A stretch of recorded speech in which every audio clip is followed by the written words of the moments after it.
So, good morning, good afternoon, good evening. Uh, Today we are going to discuss on depreciation. So, I am just creating a kind of small video on depreciation. So, how to look at the depreciation.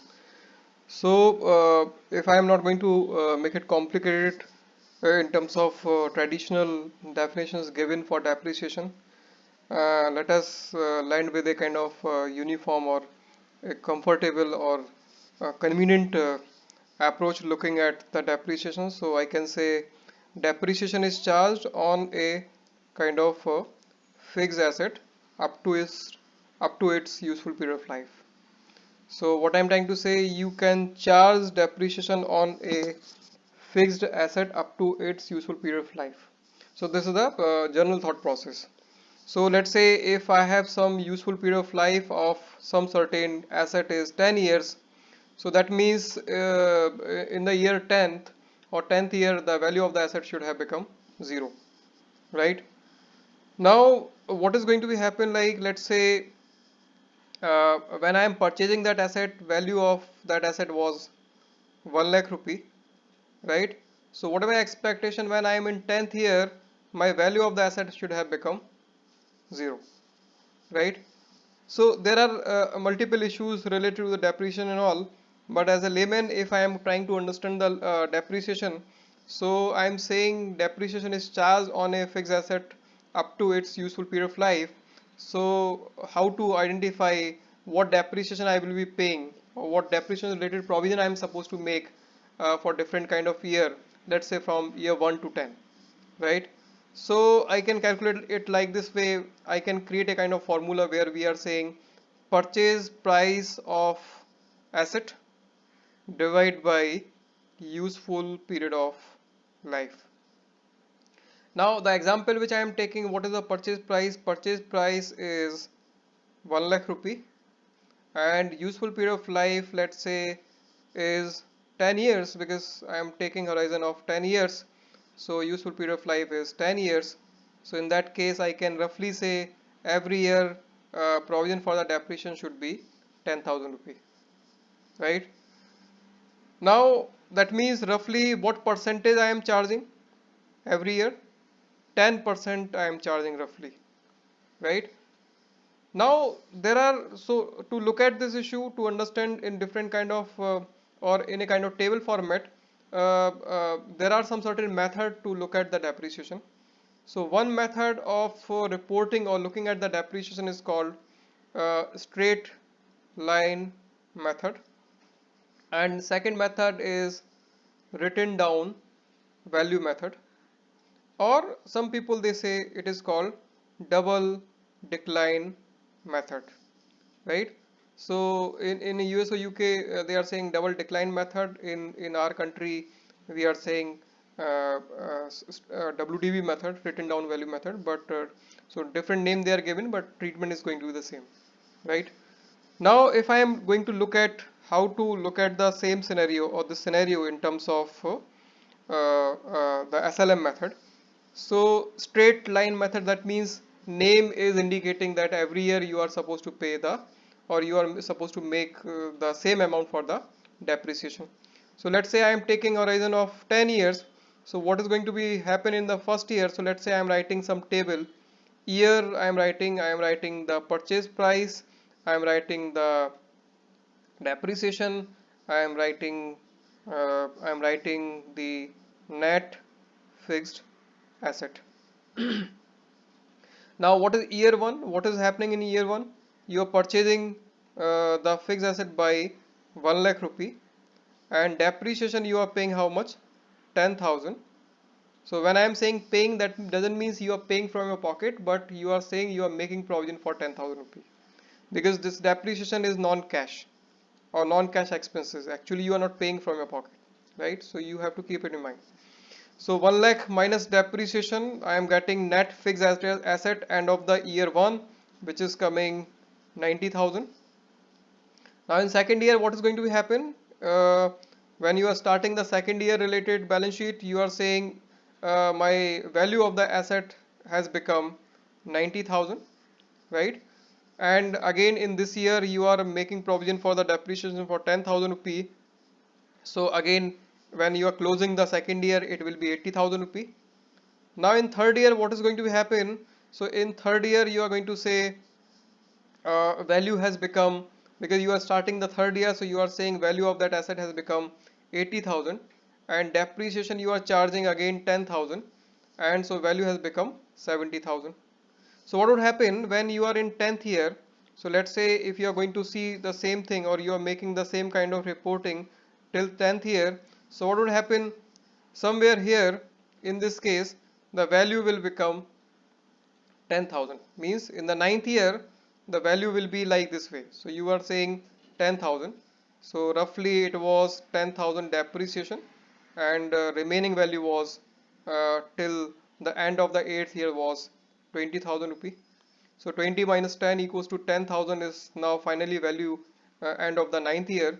And when I am writing the 10th year, so I am saying value has become for the asset which is 10,000 rupee, and depreciation traditionally we are charging as per the straight line method, which is 10,000 rupee. So finally value has become 0. So what is the possibility in case of the reporting of the depreciation through SLM method? What is happening in this method? End of the day, value of the asset will be reported by 0. So point to be noted, because I am not saying value will become 0, I am saying value will be reporting 0, because this is the way you are calculating. And when you are calculating or reporting your yearly depreciation like this way, obviously value of the asset will become 0. Now that is a kind of different story. Maybe in this year value accounting value of that particular asset has become 0, but still you can use, right? So still it is in use. So this discussion we will do in the next video, where we will say how to revalue the asset, right? So obviously it is going to be happen in some certain cases, there it is going to be happen that as per the accounting books my value of the asset has become 0, but again I am saying still I am using, I will be able to use that. So when I am saying still I am able to use that for my company, that means I am using that as particular asset beyond 10th year for the generation of the revenue. So that means that asset is still generating some certain kind of revenue, and when I am looking at that asset in this direction, or this kind of outcome of the transaction is coming, then again we have to revalue the asset. So revaluation of the asset of fixed asset we will discuss in the next video, but this is just a kind of information, primary information related to how to look at the depreciation. So we are saying there are two methods, WDV method and SLM method. Now in this method what is happening, this method is popular one, this is a kind of simple method. So most of the company, for the reporting purpose, they report their depreciation like this way, right? And this is not illegal, this is allowed by the accounting standards or ICAI, right? Now if I am going to look at the same calculation through the WDV method, or we can say double decline method, so I can again write the same kind of thing. So we are saying year, I can say purchase price, I can say depreciation, I can say net fixed asset. So net fixed asset. So what happened in first year? Your value of the asset was 1 lakh rupee. Now you are saying, should I charge the depreciation by 10,000, right? So in this case, what is going to happen? What percentage of the depreciation you are charging? Percentage of the depreciation you are charging 10%, right? Percentage of the depreciation you are charging how much? You are charging 10% over there. So what was happening? On initial purchase price, you were charging 10%, and you are reporting every year. So in year 1, 2, 3, 4, 5, 6, 7, 8, 9, 10, you were reporting the same figure. And percentage was charged on the initial price. What was the initial price of the asset? Initial price was this one. Now in this method, this is not going to be happen, right? So another name of this method is double decline method. So you can look at this method differently. So let's say, if as a layman I can understand, like I can say if SLM was charging the depreciation by 10%, name of this method is double decline method. So it should be just double of the initial percentage I identified for the SLM method. In the sense, let's say I was saying it was 10% as per the SLM, or to charge for the SLM, now it will be, as per the double decline, it will be 20%. Let's say it was 30% as per SLM, so I will be looking at 60%. Now look at, let's say it was 25%, then I will say it should be 50%. Because why? Because I am taking reference of double decline method or WDV method, where name is suggesting you have to double the percentage, right? So let's say if I am going to double the percentage, what is going to be happen? Let's say in this case, what is going to be happen? It was 10%, so now it should be 20%. So 20%, if I am charging on 1 lakh rupee, it will be around 20,000 rupee, right? Now remaining asset value will be how much? 80,000 rupee, right? In the second year, what is going to be happen? Now value of the asset has become how much? 80,000, right? Now this 20%, should I charge on 1 lakh or I should charge on the remaining amount? So WDV method says you should not charge on the initial amount of the purchase price, because now value has become, or value is depreciated by 20,000 rupee, and finally remaining value of the asset has become 80,000 rupees. So ideally you should charge depreciation on 80,000 rupee, right? So if I am charging depreciation on 80,000 rupee, how much I will be getting with it?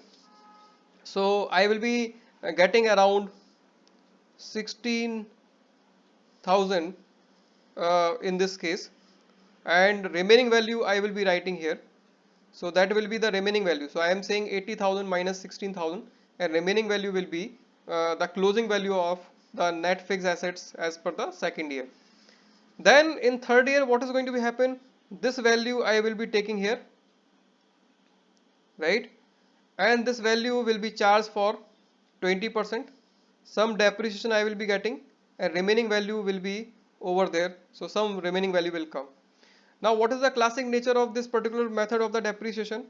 Likewise, in SLM method, you are able to achieve your zero in the 10th year. This is not going to be mathematically happen in this case, right? Why? Because what is going to be happen in this case, some value will be remaining in some certain year, right? So what is the purpose of this particular exercise, or to look at the WDV method? WDV method will mathematically will not be able to give you the value of the asset as a zero the way you are reporting in SLM method, right? But it says up to till how long I am supposed to charge my depreciation.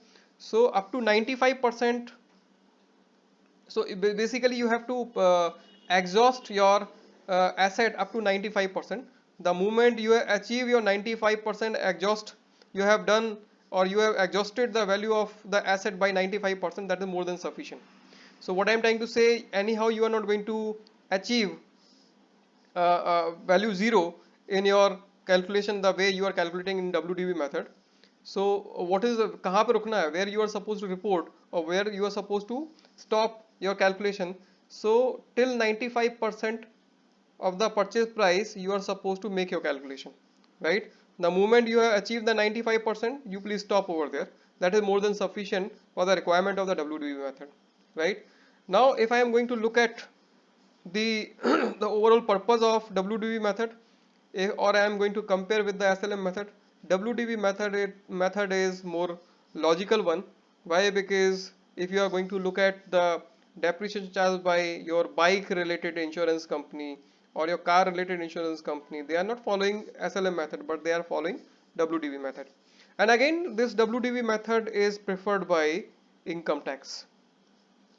So whatever method you are applying or reporting for your depreciation in your P&L account, so let's say in your P&L account, what is going to be happen if you are writing your P&L account in if you are adopting your SLM method, in the first year P&L account you are reporting as 10,000, right? But in WDV method, what is going to happen? You are reporting as 20,000 rupee, right?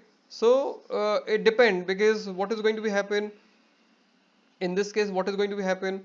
You are reporting, or you are adopting different kind of method to report your P&L account. Sometimes it happens like you have some different kind of preference to overshoot your revenue, or you are trying to understate your revenue, right? As per the requirement of the management, you are choosing your method of the depreciation. Because what is going to happen if you are reporting by 10,000, your expenses they are recorded by 10,000 rupee. If you are reporting by 20,000 rupee, your expenses they are going to be increased by 20,000 rupee. So it will impact obviously your profit. So if you are reporting by 20,000 rupee, obviously your profit will be reduced by 10,000 rupee. Because what is going to happen if you are reporting by 20,000 rupees, so your profit will be reduced by another 10,000 rupee, right? Because additional 10,000 rupee you are charging for the reporting of the WDV method, right? So this is how you are supposed to look at the different methods of the depreciation.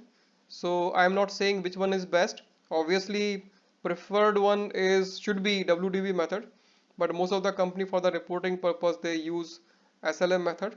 So it depend on their strategy, the kind of target they are making for the reporting of the profit, right? And as per their convenience they are reporting for 10,000 rupee, or they may be reporting for 20,000 rupee, right? This is allowed. This is nothing is illegal in this kind of reporting. Both the method they are allowed for the reporting purpose. But be careful, income tax office they are very strict guy. They are not going to accept anything. They whenever they are calculating or making your calculation in terms of income tax and all, and when they are trying to understand your depreciation related to the fixed assets, they will be following WDV method, right? So this is what I am trying to say. And basically choice is given by the management, and calculation done by income tax office. They will create some certain kind of deferred taxes. So deferred taxes. So what I'm trying to say, because what is going to happen, management has decided that I will be choosing reporting of the depreciation by 10,000 rupee, and in a way what is going to happen, my profit will increase, and to report my customer and stakeholders I am saying this much of profit I am making. But what is going to happen within the office of the income tax office, they are saying no, profit should be reported by 20,000 rupee, right? So obviously some some difference in the figure of the profit is going to be happen, and the difference is called deferred tax. The difference is called deferred tax. So this deferred tax related issue we will be discussing in the coming video or next video, where we will look at how deferred taxes they are going to be happen, and outcome of deferred tax is either you are saying deferred tax asset, or it could be deferred tax liability. Thank you so much. Thanks.